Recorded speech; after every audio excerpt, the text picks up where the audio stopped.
Hello dears, ഇന്ന് ഞാനൊരു cooking video ആയിട്ടാട്ടോ വന്നിരിക്കുന്നത്. തമ്പനയിൽ കണ്ടതുപോലെ തന്നെ കപ്സയാണ് നമ്മൾ ഇന്ന് ഉണ്ടാക്കാൻ പോകുന്നത്. അതിനുവേണ്ടി പാൻ അടുപ്പത്ത് വെച്ച് കുറച്ച് ഒലീവ് ഓയിൽ ഒഴിച്ചു. ഒലീവ് ഓയിൽ ഇല്ലെങ്കിൽ സൺഫ്ലവർ ഓയിൽ ആയാലും മതി കേട്ടോ. ഇനി അതിനകത്തേക്ക് ഡ്രൈ ലെമൺ, ഏലക്ക, പട്ട, ക്ലോവ്സ്, ബേ ലീവ്സ്, കുരുമുളക് എന്നിവ ചേർത്ത് നല്ലപോലെ ഇളക്കി കൊടുക്കാം. അതൊന്ന് വഴറ്റിയിട്ട് അതിലേക്ക് 1 ടീസ്പൂൺ ജിഞ്ചർ ഗാർലിക് പേസ്റ്റാണ് നമ്മൾ ചേർത്ത് കൊടുക്കുന്നത്. എന്നിട്ട് അതും നല്ലപോലെ വഴറ്റുക. അതിൻ്റെ ആ ഒരു പച്ചമണം കളയാം.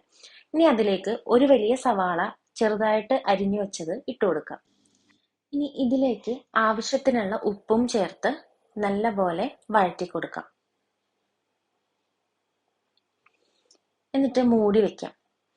കുറച്ച് കഴിഞ്ഞ് മൂടി തുറന്നു കഴിയുമ്പോൾ അത്യാവശ്യം നല്ല വഴണ്ടിട്ടുണ്ടാവും.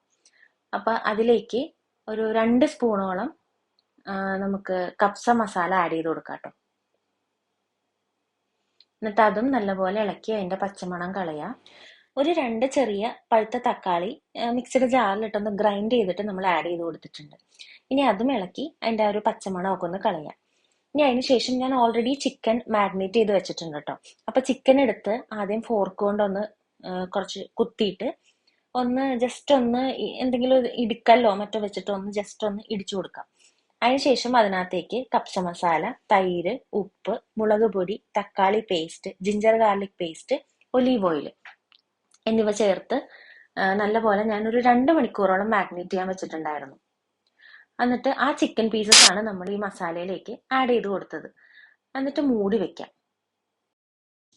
കുറച്ചു നേരം കഴിഞ്ഞ് നമുക്ക് മൂടി തുറന്ന് നോക്കാം.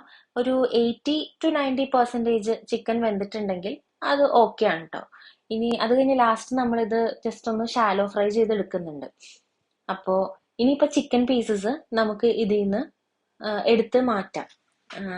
എന്നിട്ട് ആ ഗ്രേവി മാത്രം അവിടെ വെച്ചിട്ട് ബാക്കി ചിക്കൻ പീസസ് നമ്മൾ എടുത്ത് മാറ്റാണ്. ആക്ച്വലി ഇത് കറി പീസസ് ആണ് കേട്ടോ. നമ്മള് പ്ലാനിൽ ഉണ്ടായിരുന്നതല്ല, ജസ്റ്റ് ഒരാഗ്രഹം തോന്നിയപ്പോ ഉണ്ടാക്കി. കപ്സയ്ക്കായിട്ട് ചിക്കൻ പീസസ് വാങ്ങിക്കുമ്പോൾ ഒരു 4 or 6 പീസസ് ആയിട്ട് വാങ്ങിക്കുന്നതായിരിക്കും നല്ലത്, വലിയ പീസായിട്ട്. ഇതിപ്പോ ഞങ്ങൾ ഓൾറെഡി ചിക്കൻ കറിക്ക് വേണ്ടിയിട്ട് വാങ്ങിച്ചതാണ്. ഇനി ചിക്കൻ പീസസ് എല്ലാം എടുത്ത് മാറ്റിയതിന് ശേഷം 3 പച്ചമുളക് അത് കട്ട് ചെയ്യാതെ കേട്ടോ ഞാൻ അങ്ങനെ തന്നെ ഇട്ട് കൊടുത്തേക്കുന്നത്. അതിനുശേഷം അരി വേവാനുള്ള വെള്ളം അതിലേക്ക് ഒഴിച്ചു കൊടുക്കാം. 1 കപ്പ് അരിക്ക് 1.5 കപ്പ് വെള്ളം എന്നുള്ള കണക്കിലാണ് ഞാനിപ്പോൾ എടുത്തിരിക്കുന്നത്. എന്നിട്ട് ആവശ്യത്തിന് ഉപ്പും കൂടി ചേർത്ത് കൊടുക്കാം. ഒരു പകുതി ചെറുനാരങ്ങ ജ്യൂസും കൂടി അതിനകത്തേക്ക് ആഡ് ചെയ്യാം. കുറച്ച് ഒലീവ് ഓയിലും കൂടി നമ്മൾ ചേർത്ത് കൊടുത്തിട്ടുണ്ട്.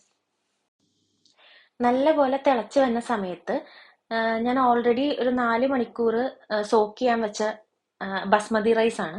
അപ്പൊ അത് ആഡ് ചെയ്ത് കൊടുക്കാം. എന്നിട്ട് നല്ലപോലെ ഇളക്കി ആ മസാല ഇട്ട് ഒന്ന് മിക്സ് ചെയ്തതിന് ശേഷം നമുക്ക് മൂടി വെക്കാവുന്നതാണ്.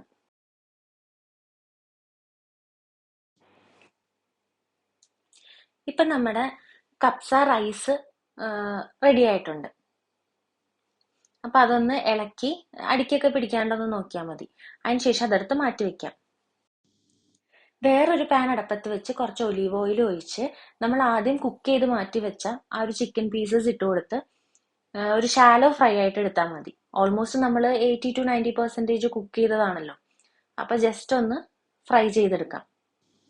തിരിച്ചും മറിച്ചും ഒക്കെ ഇട്ടിട്ട് ജസ്റ്റ് നമുക്കൊന്ന് ഫ്രൈ ചെയ്തെടുത്ത് ഈ ഒരു പരുവാകുമ്പോൾ നമുക്ക് സ്റ്റൗ ഓഫ് ചെയ്യാം.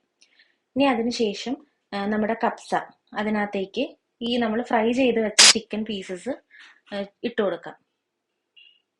അതിനുശേഷം സെന്ററിൽ കുറച്ച് പോർഷൻ എടുത്തിട്ട് അവിടെ ഒരു സ്റ്റീൽ പാത്രം വെച്ചു കൊടുക്കുകയാണ്. ഇനി നമ്മുടെ ചാർക്കോള് അതിലേക്ക് വെച്ചു കൊടുത്ത് കുറച്ച് ഓയിലും ഇട്ട് കൊടുത്ത് മൂടി വെക്കാം.